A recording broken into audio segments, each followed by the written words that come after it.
to be making another new video on the Glamour Retouch panel, and this time we're going to be touching up more on Botois or Glamour images. And let me just give you a little history about this type of retouching and more about the panel. What I'm going to be using is something called Dolly Skin, and for me I like to call it the Glamour Skin. It's really, at least in my workflow, I find it really great for glamour and erotic or Botois, those type of photo shoot. And the reason for that is this is very powerful. It's something like frequency separation, but it's more powerful. It really let me just show you the original image. So this is the original image, and as you can see here, you can see her I forget what these are called, scratch marks and stuff like that. And with this I'm able to really push this. Now for beauty retouching, a beauty retoucher might look at this and say, what the heck, you really got rid of a lot of her skin textures, over processed or whatever. But you need to understand the process of what it is you're retouching, because there's going to be a few other images we're going to be retouching this model. She's been featured in Playboy. Also we're going to apply it a little bit on some beauty images. All of the images I'm showing you have not been retouched at all, except for this one. I've just run the script. So let's go into Botois images and more in depth. You need to understand this type of photography is very soft when you're creating this type of images. In most cases they can be you want very soft, pleasing images, a woman just getting ready in the morning or getting ready for evening, for dinner with a spouse or whatever. And let me show you an example of one of the best Botois photographers in the world. His name is called Alex Manfrotto, and take a look at his images, but importantly pay attention to the detail or lack of details, as you can see. And this is some of his images, and let's see if we can get a little bit closer. So as you can see, there's a lot of details that's lost. There's strong contrast, there's strong highlights. So of course there's more work you need to do after you finish running the script if you want to, but just in generally speaking, this is the way how you usually edit these type of photos.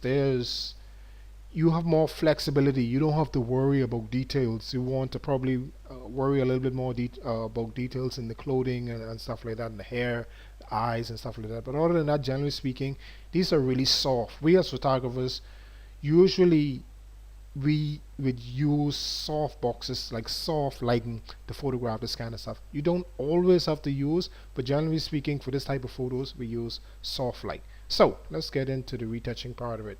We will jump on to another skin, and Glamour panel is basically a Photoshop extension for photographers and retouchers like myself who want to take your retouching to a whole nother level.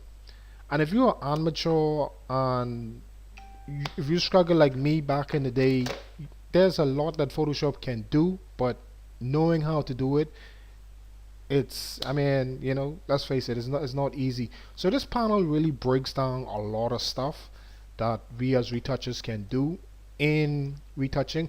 But I assure you, there's many retouchers out there, really great retouchers, that do amazing work, that this panel does stuff and they can explain to you what that panel did to create that kind of stuff, including myself. There's some stuff that this panel does, I have no clue how it done it. I have some idea how it done it, because I'm not the architect or the engineers behind this. I review it, I also give them tips and points and pros and cons and feedback and so on to make the panel better for you as the customer. So let's get into it.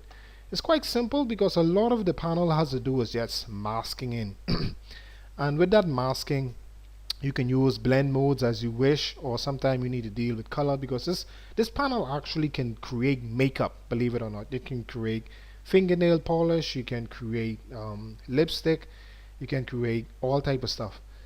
My computer, for whatever reason, is running much more slow. I've been making a lot of videos lately, and my computer is about 9 years old, believe it or not. So this panel is much quicker than this when I run it on my laptop, which is more up to date.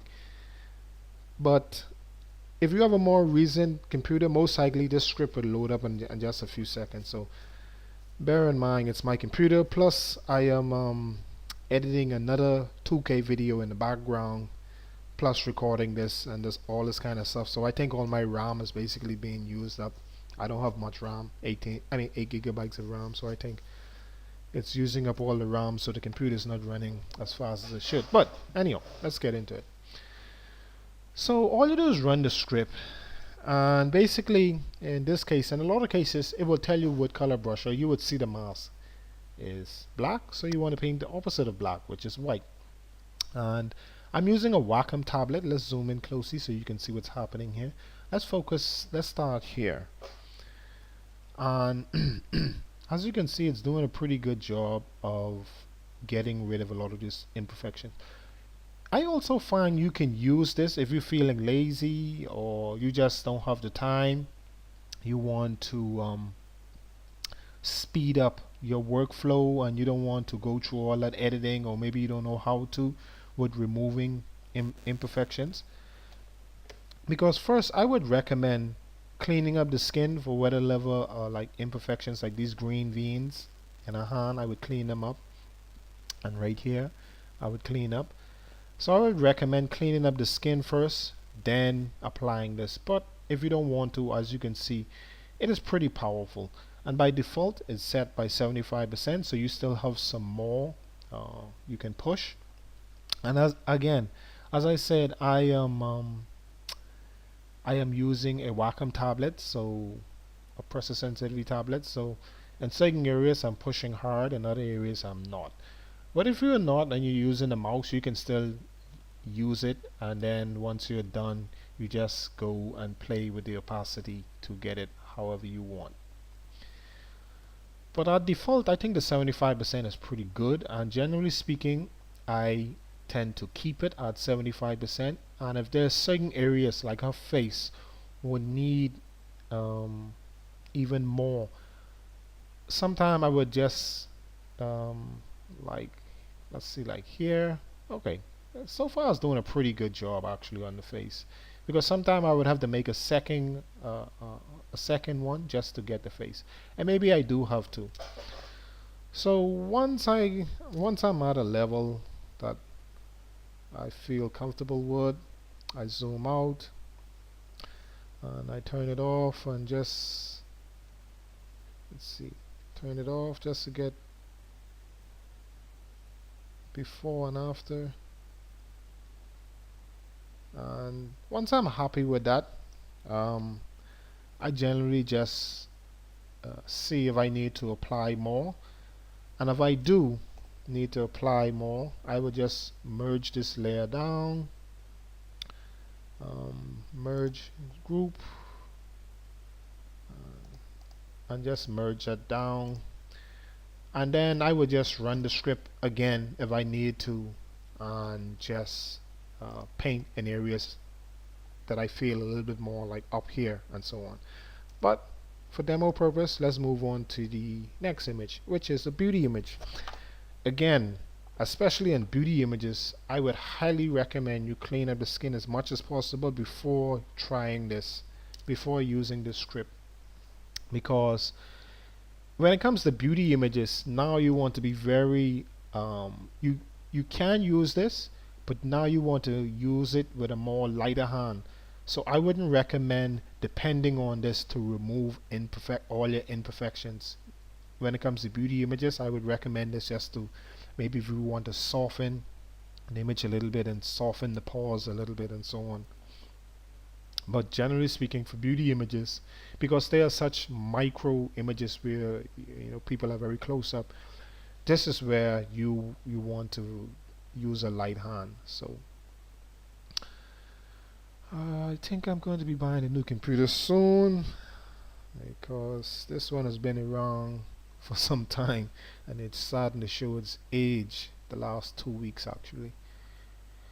So it is done, and let's just, I am going over this very lightly, but if I want to, I can apply just to show you how strong it is actually. So as you can see, a lot of the imperfection is going away. I also have some photography tips and tricks. These images are shot from other photographers, and I will link the name of the photographers and their website down below in the description. But I also gonna have some photography tips and also some live photo shoots on my Instagram and also some photo videos and so on. And one of the tips I have, I'm actually going to be ordering some new parabolic modifiers, and one of the parabolics that going to be sent to me actually to be used for review is to deal with hotspots like this. As I've noticed this type of stuff come up quite often in images, this hotspot. And there's a second brand called Yeneba that's going to be sending me a parabolic um, modifier, and I am going to also, yeah, so I'm going to be using that, and they claims to have a special diffuser to deal with such lights. So that's going to come up in a future video where I'm going to explore that, because that's something I've been noticing in just about everyone photography for a long time, and it's good to see a brand has noticed this and want to try to fix this problem, because I mean it's not an issue, but it's just something I see come up on a lot of images. And I mean some of the best photographers in the world, it's just something we just learn to live with. So I'm happy to see a light brand, I mean a light modifier uh, willing to take on the challenge to try help correct this problem. So we shall see. So as you can see, it worked pretty good. um, I've never tried it for beauty images, and it's not bad. I would definitely add some more green on top of this to add a little bit more skin texture, and depending on who you're dealing with, because there are going to be retouchers out there who say, oh, this is over retouch, but I can promise you by the end of the day, understand this: the client is paying you, not me, not the other retouchers who are criticizing your work. Your job is to please the client, and I've had clients that said to me, Nello, the image is not smooth and silky enough. By the time I was finished with the image looked like it was captured by a smartphone, a beauty image, and they said, oh, perfect.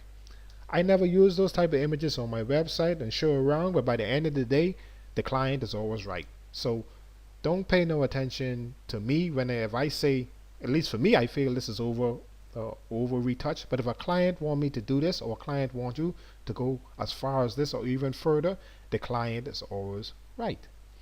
So my final image we're going to go to, and as you can see, this doll skin, it really works for all type of images and so on. And some of the images were captured on full frame. So unfortunately, at this point of the video coming to the end, my computer had stopped, had freeze actually, because I was running so much stuff in the background. I was actually converting or processing a 2K video. Then I was uploading a ton of other videos to the cloud and so on, plus having this video run in the background. And my computer is not really rammed special. It has only 8 gigabytes of RAM, and definitely 16 gigabytes of RAM would definitely help out. So I'm definitely short on RAM. But anyhow, the video has come to an end, and I will just add another video that I have done previously to finish off this this part of the retouching. And thank you again for watching. Hope you enjoyed this video and so on, and don't forget to comment, like, and subscribe for more videos. At the recording of this video, the Glamour Retouch panel should be launching today, which is so it should be available today, which is March the 28th. If not, probably tomorrow. But hopefully it'll be available for everyone to y'all to check out, and I'm going to be continuing to making more videos and so on about this panel. Quite an amazing panel. So thank you again for watching, and see you again in the next video.